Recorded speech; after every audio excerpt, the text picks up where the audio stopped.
Dear student, তোমরা সবাই কেমন আছো? আশা করি তোমরা বাসার সকলকে নিয়েই ভালো আছো এবং সুস্থ আছো। আমিও ভালো আছি এবং সুস্থ আছি। আমি টিপুল চন্দ্র মদক, শর্ট ফর্ম হচ্ছে TCM। আমি তোমাদের ম্যাথমেটিক্স টিচার।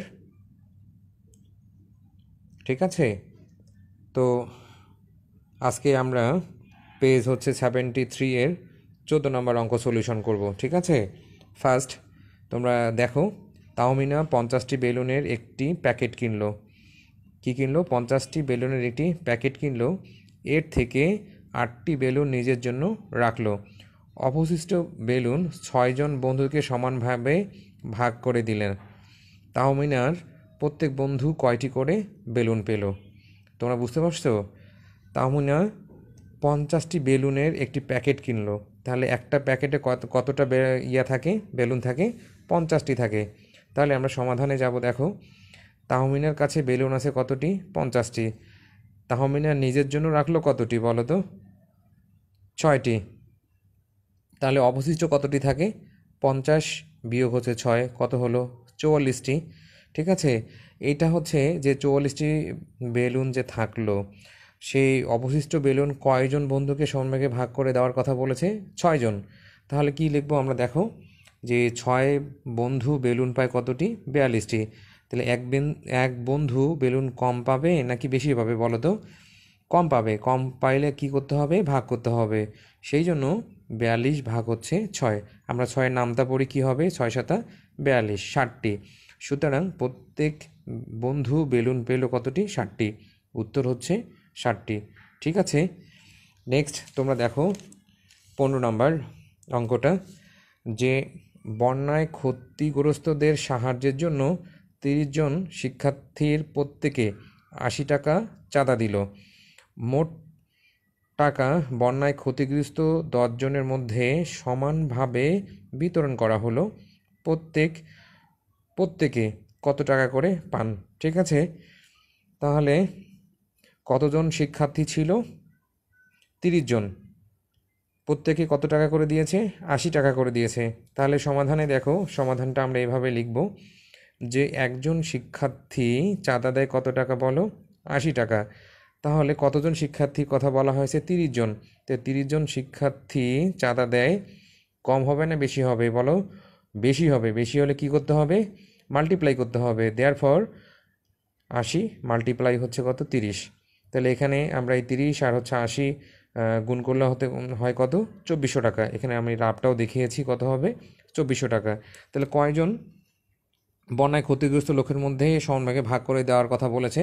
10 জন। তাহলে এখন বন্যায় ক্ষতিগ্রস্ত 10 জনে পায় কত টাকা বলো? 2400 টাকা।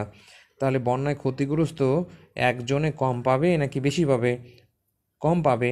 কম পাইলে কি করতে হবে? ডিভাইড করতে হয়। সেই জন্য 2400 ভাগ হচ্ছে 10, কত আসে? 240 টাকা। সুতরাং প্রত্যেকে পায় কত টাকা? 240 টাকা। উত্তর হচ্ছে 240 টাকা। আশা করি সবাই বুঝছো। ঠিক আছে, এখন তোমরা হচ্ছে নেক্সট 16 নাম্বারটার দিকে খেয়াল করো। 16 নাম্বার অঙ্কটা, যে মায়ের বর্তমান বয়স পুত্রের বয়সের হচ্ছে 3 গুণ। মায়ের বর্তমান বয়স 45 বছর, পুত্রের বর্তমান বয়স কত? ঠিক আছে, একটা জিনিস খেয়াল করো, তাহলে মায়ের বর্তমান বয়স পুত্রের বর্তমান বয়সের কত গুণ? 3 গুণ। তাহলে পুত্রের বয়স কত আমরা কি জানি? জানি না। তাহলে সেই পুত্রের বয়সটাকে আমরা ধরে নিতে হবে।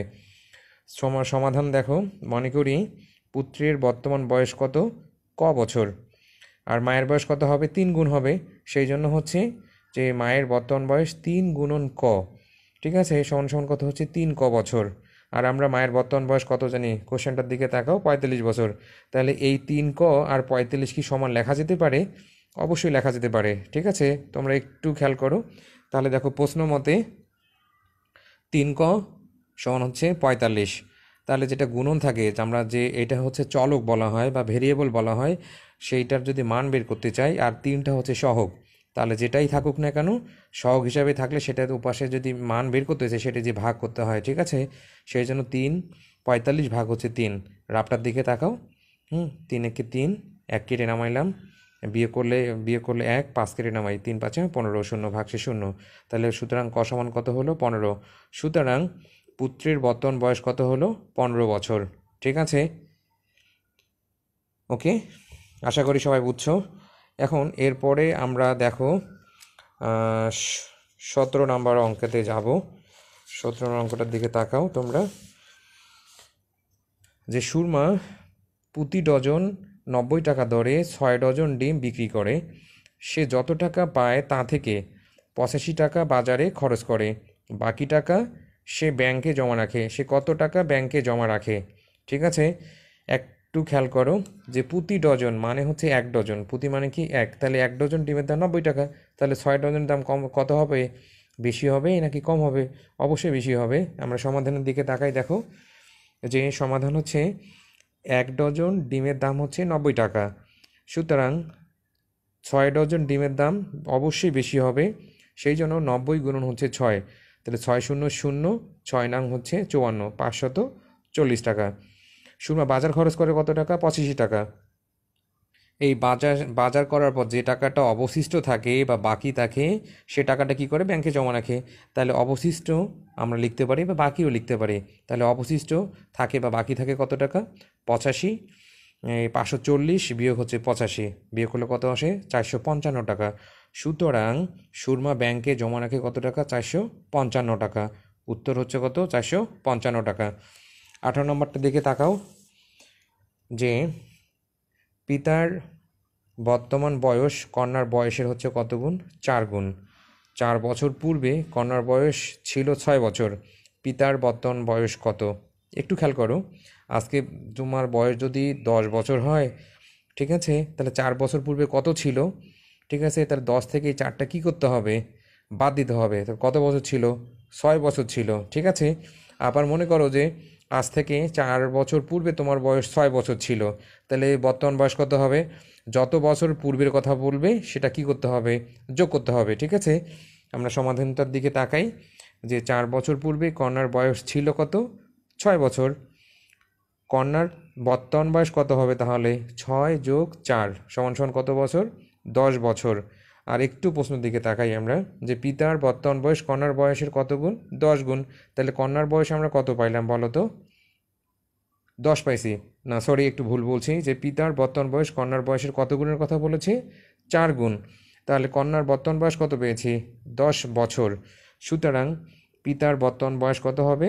10 গুণন 4, 4 10 হচ্ছে 40, তাহলে উত্তর কত হচ্ছে? 40 বছর। ঠিক আছে, আশা করি সবাই বুঝছো। তোমরা অঙ্কগুলো বাসায় কয়েকবার প্র্যাকটিস করবা।